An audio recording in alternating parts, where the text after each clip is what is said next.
well on the mountain, and Duke must now be almost on his tail. And there he is. Only 3 seconds in it and 7 miles to go. 29 years ago, in one of the most memorable and exciting races ever, the 1950 Senior TT, a legend was born when Jeff Duke beat his Norton teammate Artie Bell to the checkered flag. The first of countless wins which were to make him world champion 6 times before he retired. And he's done it. Artie Bell waves him on at Governor's Bridge, and they cross the line together. What a race. Jeffrey Duke wins the fastest ever senior TT at an average speed of 92.27 miles an hour. No one knows better than Jeff Duke that there's nothing new in today's rider protest against poor starting money. For in 1955, he led a similar protest which cost him his 7th world championship. You inevitably think today that the racing is better. You always look back and say, well, perhaps it wasn't as good then. Do you think the racing is better these days? Or was it more competitive in your day? I think it was more competitive in my day. One could say, really, in a typical Grand Prix that any one of 12 riders, really, could possibly win it. And there were certainly more manufacturers competing. In Duke's day, the riders felt they were financially exploited. And so today do Sheen and Roberts. I've talked to Hellwood and I've talked to a lot of people, and the problem's always been here. We go to circuits, say we go to Sweden, for example, in Finland, and the start money there doesn't even cover the boat trip. Randy Mamola, who got third at Finland, second at France, he gets $250 to be there, and he should like that. I mean, he should come from America and get $250 to show up. Now, if he would have got second in the World Series, he would have made $30,000. Okay, I, as number one, made $40,000 in start and finish money from GP racing. Now, I don't care how they stand. Not after your expenses. No, I mean, that's just it. And I had $35,000 in airplane tickets. And that's just airplane tickets, not counting hotels, rent-a-cars, everything else. I thought there had to be a better way. So if the promoters from good circuits wanted to buy a show, the 50 best riders in the world, if they wanted to pay for that, and the best circuits, that was the way to go. Why were we going to places like Finland, Sweden, and places that don't pay any money, that don't even care if the rider's there or not? I sit on a body in the FIM called the CCR, which is the Commission of Course sur Route, which is our road racing commission. And it's totally wrong, because there's 12 or 15 people in that committee, all of which are race promoters.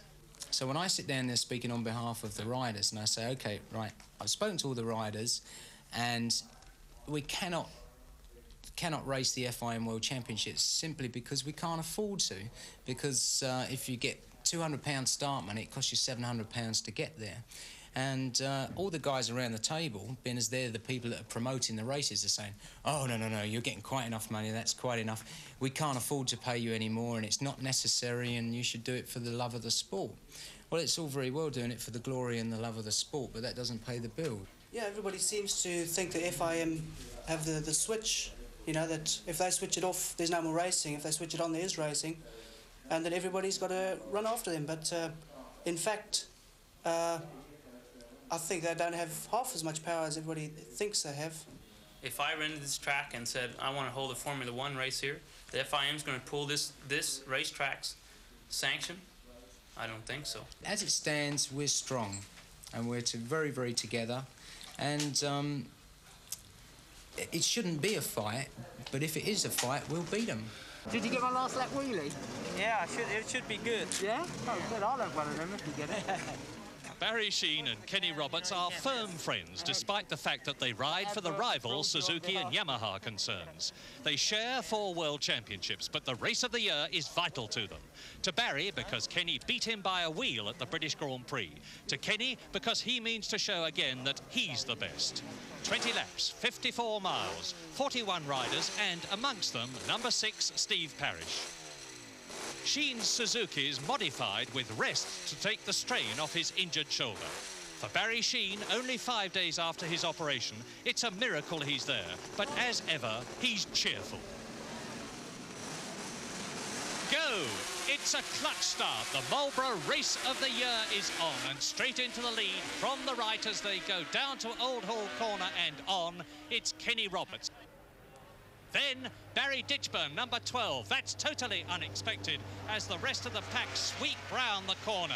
Barry Ditchburn in second place as they come over the crest out of Esso Bend. Roberts leading. Barry Ditchburn on the 750. Three-cylinder Kawasaki in second place. And then Dave Potter, Young and Barry Sheen in fifth position. Now Clay Hill. Roberts still well ahead and the rest sweep through. And Roberts is the man all the way. Look at that. Behind him it's still Ditchburn. Then Dave Potter in third position.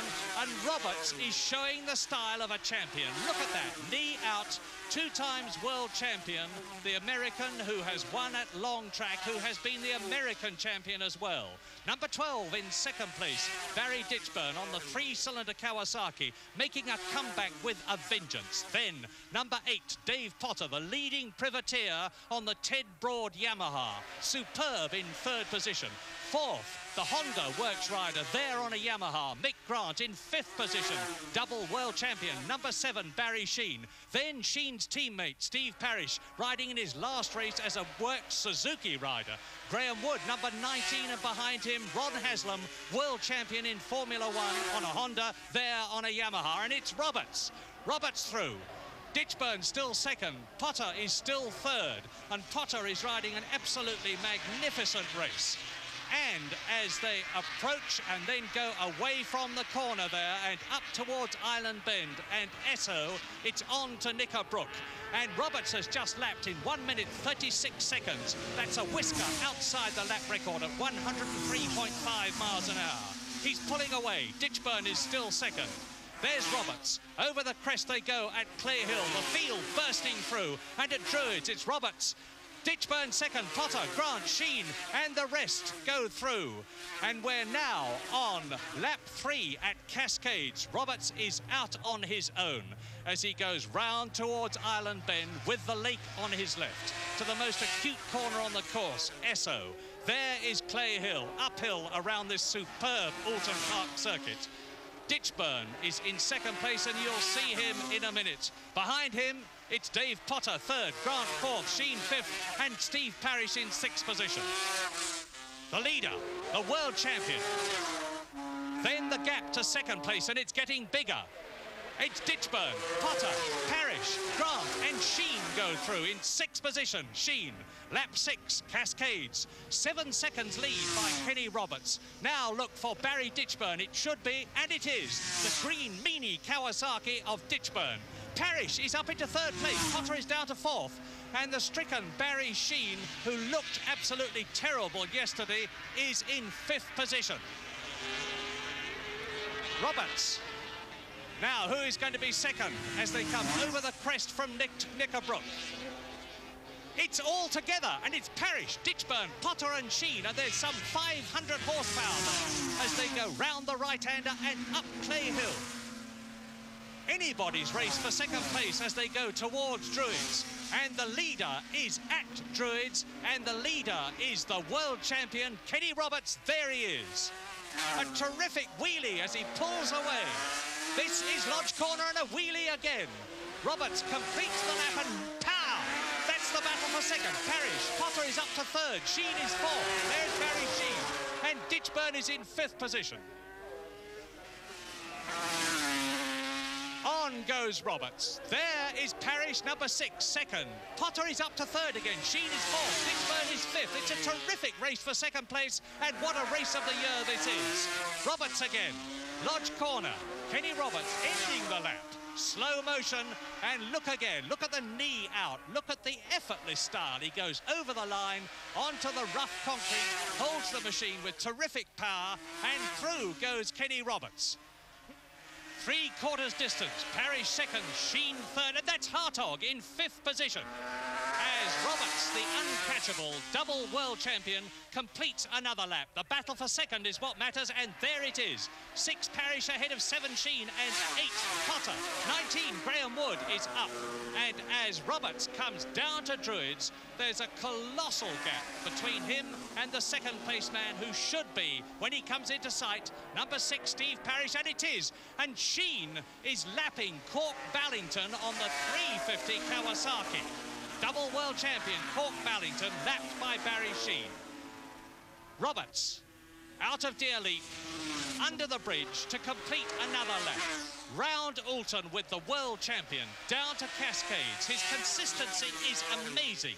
He has been lapping lap after lap at around 1 minute 36 seconds, and that is very nearly 104 miles an hour, but just outside Barry Sheen's all-time lap record as he comes down to Druids yet again with inside, and there's a battle for second, and it's Parrish and Sheen through. And now, there is Potter in 5th position, Ballington lap, Ditchburn, Hartog. Down comes the battle for second, and Sheen now, number 7, is right with the second place man, Parrish. And Jeff Sale is moving up as Potter goes through. Ballington lapped, Hartog through. And the man to watch now is Jeff Sale as Kenny Roberts goes round again, completes another lap, and down towards Cascades. Sweeping round the left-hander, Island Bend on his left again, up to Esso, and Sheen is second. Barry Sheen is in second place ahead of Parrish, and Jeff Sale is closing up. Jeff Sale, the Australian on the Yamaha, is 4th, as Roberts crests the rise, and into Knickerbrook on the last lap. Roberts then is on his last lap. Kenny Roberts leads almost home at the end of the race of the year, and Sheen is second, and Sale is up to 3rd position, and down to 4th place goes Steve Parrish. The leader, last lap, Druids. And he looks to be slowing, because there is Sheen second, and Sale is in 3rd position, number 20. Parrish in 4th position. Now, who's 5th and 6th? It's Dave Potter in 5th position and Barry Ditchburn in 6th place, as Kenny Roberts comes out of Lodge for the last time to win the Marlborough Race of the Year, with Barry Sheen 2nd, Jeff Sale 3rd and Steve Parrish 4th. So another superb display by Kenny Roberts for his £1,500 prize money. But was it worth the £20,000 he's looking for? Vernon Cooper of Britain's Autocycle Union. Now, financially, we're talking about £20,000 first prize. I don't think that is on.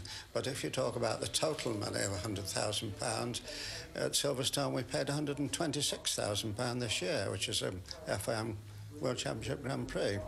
The £100,000 is not the problem. The problem is who should you spend that £100,000 on? I think the way the FIM are running the present championships is disgraceful, and that the riders aren't being paid enough money by a long way. But having said that, I think really it's the system that wants modifying rather than a new system being brought into it.